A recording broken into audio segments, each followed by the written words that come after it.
Africa, I know lots of people might not like hear what I want to say, but I still have to say that Africa has itself to blame in this kind of atmosphere in which we find ourselves. Because when you're going to the bargaining table, they say he who goes to the bargaining table must know where he or she is coming from. If you don't know where you're coming from, that's where you get caught up in a web like this, what we're currently going through in Africa right now. Africa need to understand what their priorities are.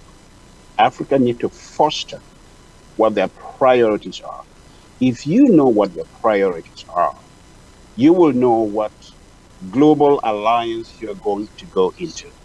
You are going to know what global alliances you should not go into. Every country in the world, let's say even continents in the world, the way the game is played now, they want to play to their advantage. And by doing that, they look at alliances all over the world, whether it is NATO, whether it's the BRICS, whether it's South-South cooperation, whether it's a transatlantic, whether it's AGOA, it doesn't matter what it is. You look at what is going to be, you work from a competitive advantage point of view. That's the point I'm trying to make. So Africa need to understand what is their competitive advantage. Because when you are going into a negotiation from a weak position or an alliance from a weak position in which you are trying to use somebody to show up your own interest, when that person's interest is not being guarded for, that person will live in the middle of the sea. Africa is relying on a group of countries right now and say, oh, let me let the cat out of the bag.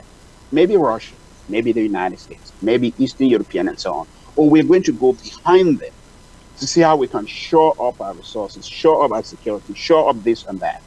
But what happens when the interests of those countries which Africans relying on, it's not guaranteed? They're going to abandon Africa in the middle of the world. So Africa must understand what alliances they should go into. Africans should understand what geopolitical interests they should be aligned to. It's not just because we find ourselves dealing with imperialists that we say we want to fight imperialists. Therefore, this country we cannot work with. This country we cannot work with. You've been an imperial country. You have imperial policies. You've colonized us in the past. You've done this. You've done that. Therefore, we cannot work with you. If you use colonialism as a sole goal, as a sole tool that is guiding who you work with, who you do not work with, Africa is going to find itself at the doldrums or at the mercies of other countries in the world. Africa needs to be strategic. What do we want? What are our goals? Why are we aligning with, global conglomerate A or such an organization B or BRICS or NATO or South? Why are we doing that? Is it because we are running away from country A that we feel that have been, impounding on our resources for so long, and we can't even go on the table and negotiate with them and say we cannot work with you because you've exploited our resources for so long, you can't do this. We just cut off that relationship and say we want to work with country C, we want to work with country B, but there is no platform on which we are going to work with country C on. So Africa must understand what their objectives are. They must understand what their strong points are. They must understand what their competitive advantage. I keep using that word, competitive advantage. Because if you go to any alliance from a weak position, you are going to be told around all the time. That's what we see all across Africa. So just giving you a prelude of what I want to say here is that Africa must understand what are the goals of any global alliances that are going into. What are the intentions of those global alliances? How do they benefit Africa?